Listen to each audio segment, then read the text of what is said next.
রংপুরের পীরগঞ্জে আজকে ঈদ উপলক্ষে এটা একটা টুরিস্ট স্পট হয়ে গেছে। তো চলেন দেখা যাক এই টুরিস্ট স্পটে অনেক অনেক লোকজনও আসছে, অনেক লোকজনও আসতেছে। তো চলেন দেখা যাক এখানে লোকাল দোকানগুলো কি কি পাওয়া যাচ্ছে। তো এখানে দেখতে পাচ্ছি আখের রস বিক্রি করতেছে।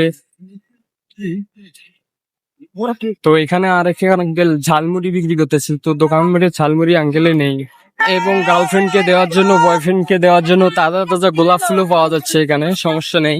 যারা যারা আসবেন তারা তারা এই গোলাপ ফুল লইতে পারবেন এবং দেখতে পারবেন, ঠিক আছে। এবং বাচ্চাদের জন্য বেলুনও আসছে, অনেক ধরনের বেলুন, ঠিক আছে। অনেক খেলনা আছে, আপনি দেখতে পাচ্ছি নাকের দোলনাও আসছে, ঠিক আছে। অনেক ধরনের নাকের দোলনাও আছে। এখানে কসমেটিকের এলাকা, চলেন দেখি কসমেটিকের কি কি আছে। কসমেটিকে তো বেশি কিছু নেই, এখানে সব বাচ্চাদের। এইখানে আসছে কসমেটিক, ঠিক আছে। এই যে এখানে কসমেটিক আছে,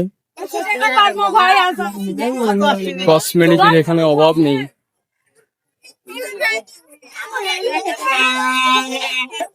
এখানে অনেক বড় একটা রেস্টুরেন্ট হয়েছে। এই যে এখানে গরম গরম নুডলসও পাওয়া যাচ্ছে, বুঝুন।